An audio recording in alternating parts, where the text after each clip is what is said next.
the Low Country. This is News 2's Beyond the Headlines. Moderated by Brad Franco. Hello and welcome to Beyond the Headlines on your Sunday. I'm Brad Franco. A week of wondering if they will strike, if they won't. Wondering if there will be a deal between Durham School Services and the Teamsters Bus Drivers Union in Charleston, Dorchester, and Beaufort counties. Still no deal. Negotiations are expected to pick up again on Monday, and it is the conversation that is dominating a lot of households again today, wondering about tomorrow. Melanie Baylog, Brian Hicks from the Post and Courier, and Kelly Golden from News Radio 94.3. We have been talking about this ad nauseum for the last week. Any indication that we are any closer to anything, any resolution on this? Because it's pretty frustrating to have the same every day. Well, are they going to show up today or aren't they? It is. It's aggravating and infuriating for everyone because it really kind of involves all of us, unfortunately. And so much for keeping it out of the media. John Elliott, the CEO of Durham Services, we don't hear much from them very often. They're not subject to the FOIA requests that we send out, which he was apparently surprised that we don't get regular communication from Durham Services, but that's another story. Were you surprised by anything he said? No, it's pretty boilerplate stuff. They're saying what they're supposed to say. They're not giving an inch, not publicly. No, they're giving 45 cents. They're giving a little something. Yeah, they're not giving nothing. Originally, the bus drivers had asked for $1.50 more an hour. They had lowered that to $1.15. I believe it was on Tuesday or Wednesday, and then they had lowered it again to $1.15 more. That's what they want. I want to know $1, yeah. I want to know who put out the 44% thing. Well, that was originally they were called out on that. That was originally one of those things like, well, that's totally not true, and now it's down to 8%. Well, it's hard because no one's really talking so much to us, and we're the ones that everyone's listening to, waiting for the cue, waiting for the cue. Yeah.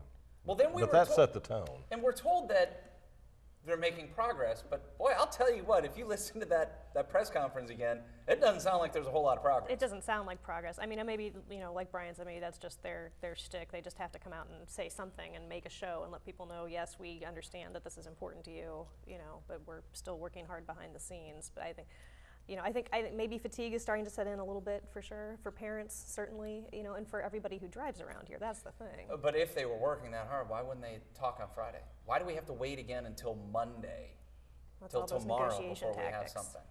They're in the ER getting patched up from the last negotiations. It could be the case. We're going to continue this conversation on the looming bus strike, which still could happen. It may not happen. We'll talk about it beyond the headlines.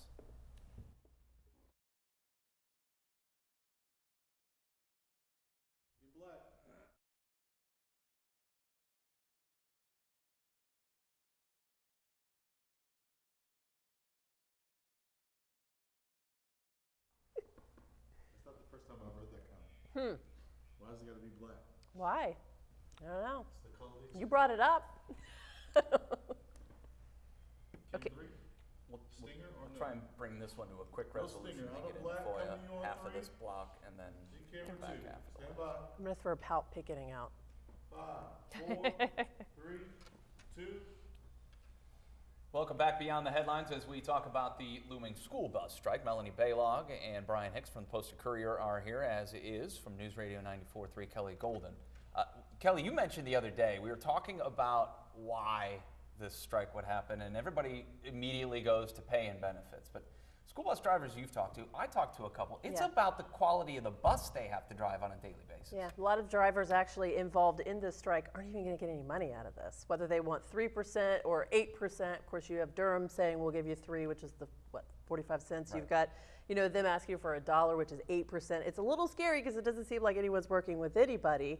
At the end of the day, whether it's the safety of buses or the fact that they may or may not be rolling tomorrow morning is what we all care about, like it or not. I mean, it feels like pout picketing, and we're all sort of being held hostage. Well, you do have to, when you talk about the quality of the buses, just last week I saw two. One instance where the fire department here in Mount Pleasant was rolling up to one on Highway 17 in front of the old middle school, and another one that was broken down down near the crosstown.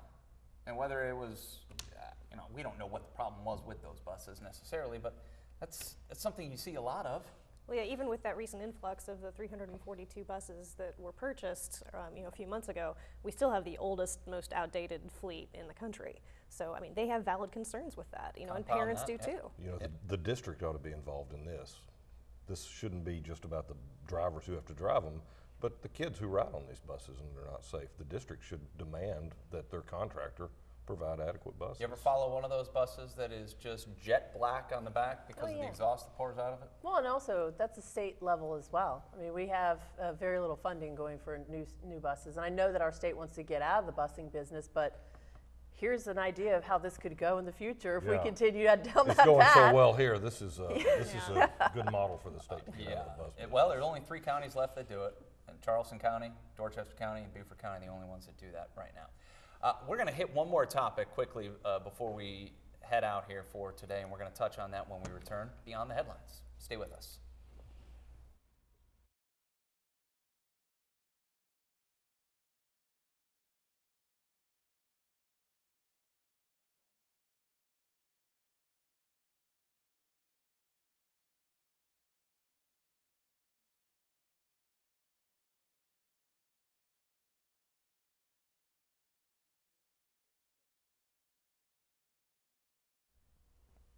Talk slow.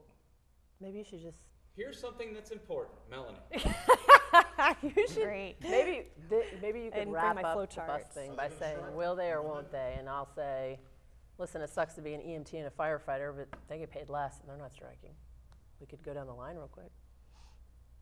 I don't know. I like it. You guys ready? Yep. We're ready. Can they come out on the group shot? Hold on. Can you come out on the wide? Yes, we can.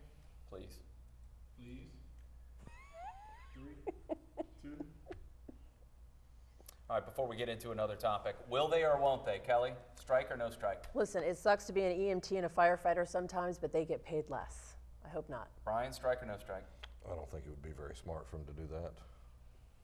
Yeah, I hope not. They'll erode whatever little goodwill they have left with folks. Something else that came up this week, and you showed up in the paper, and it's the Freedom of Information Act. And that is a lot of times how we acquire information about lawmakers, governments, anybody in the public arena, public government, things like that. There's some legislation on the table, and I know you're in depth on this. You follow this on a regular basis, and we all use it. But Well, just that's the explain thing. what we're facing. It is part of what we do, but it's also there for the public. And that's really what it's there for, so that you can find out information, like you said, about what your lawmakers are doing. You know, was there an accident on my street, in my neighborhood? We sent people out. How they spend our money. How they spend our money. What happened to that grant money that came to a state university, for instance, that kind of thing. Right now, it's 15 calendar days, up to 15 calendar days for a governmental body to fulfill a Freedom of Information Act request from anybody, from the public. They're trying to cut that down to, it's 15 business days, and they're trying to cut it down to 15 calendar days, which would be substantial, because that cuts a week out of the thing. Ridiculous already. Who's talking about the same thing 15 days from now in the first place? I mean, and that's the problem, is everybody uses it as a stall tactic, and they look at that as the deadline to meet, as opposed to, we could give them the information right now, we have it, but we're just going to wait until, Is our we state reach still the end. worst when it comes to that? Because I know at one point, We're either the worst or nearly the worst. And that's not good, because when you talk about trying to get information, especially in the state of South Carolina hasn't had the best reputation as far as state government has been You concerned. lie! Things like that. No, we're very transparent, the governor says. We're very transparent. What a joke. that's In the what we're information told. age, we're not even being given information.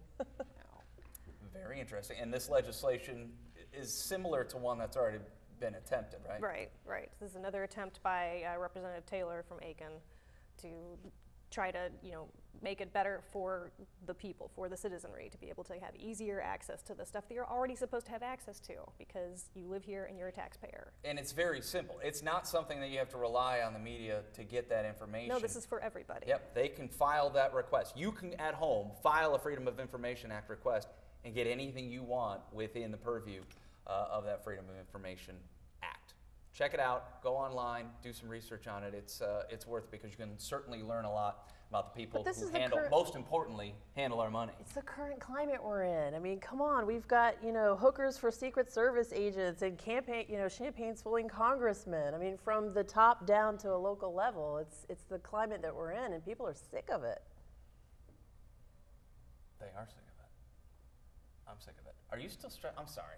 Were you still stretching me, or were you rapping me? Oh. That's what I thought. That's why. Because I saw that second one. That's why I threw it in there. Sorry. I got distracted.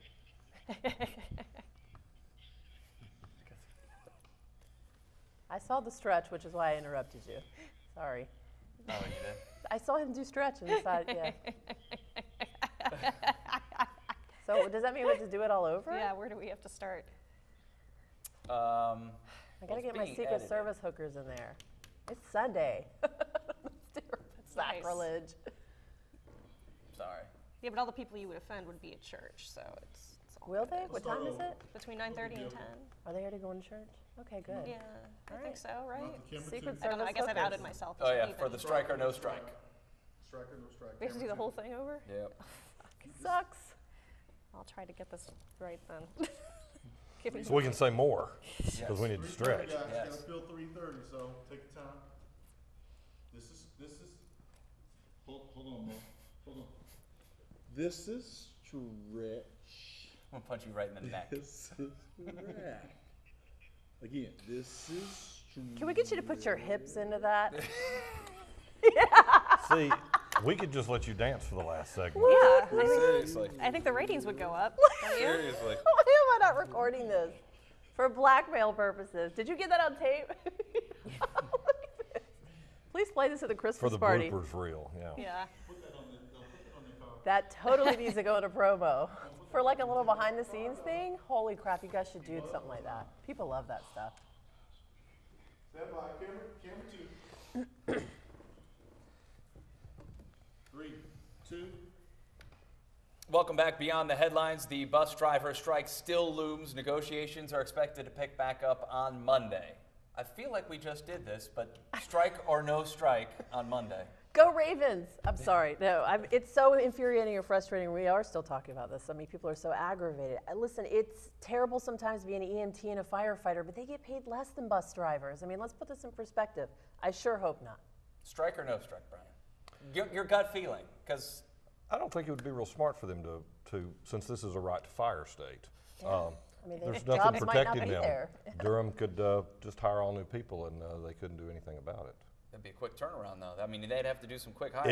It would be a pain, and that's why I'm sure that's the only leverage the drivers have right now, is that it would be a pain to go out and get new people with commercial driver's license and train them and bring them in.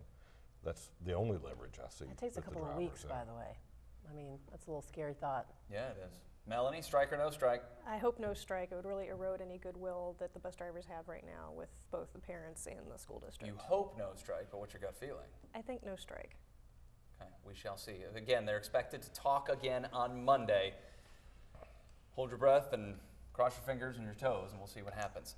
Something else I wanted to bring up, and I know it's something that we deal with on a regular basis, and that is the Freedom of Information Act. That is the act, the law, that allows us to request and get information from public officials and government, basically on how they spend their money, what they're doing, how they're emailing, who they're talking to, basically anything and everything that we would want to know about what they're doing in their daily business life, serving us as public servants.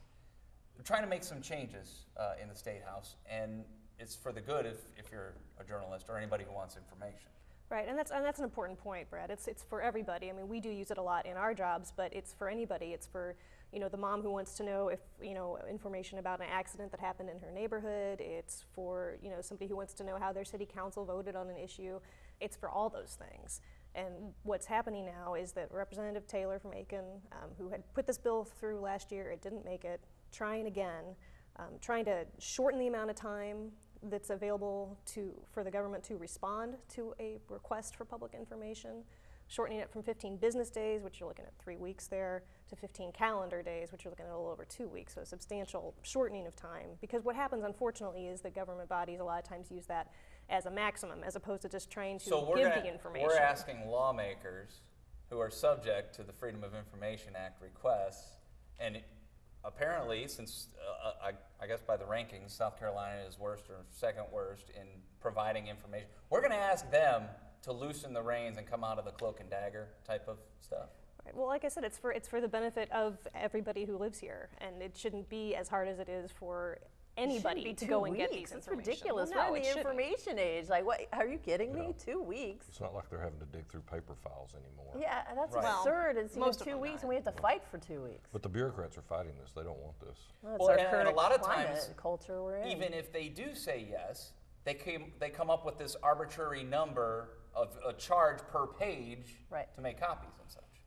Right, and And- that can be super inflated, and they're also trying to attack that as well. Things we have to deal with. Isn't it great? The Freedom of Information Act is something that you need to know about, so do some research and then talk to the people who represent you in Columbia if you're in support of that change. I want to thank our guests, Melanie Baylock from the Post and Courier, Brian Hicks as well, and Kelly Golden from News Radio 94.3. Appreciate you being here again for Beyond the Headlines. We'll be back again next week as we go beyond the headlines on what's making news in the Lowcountry.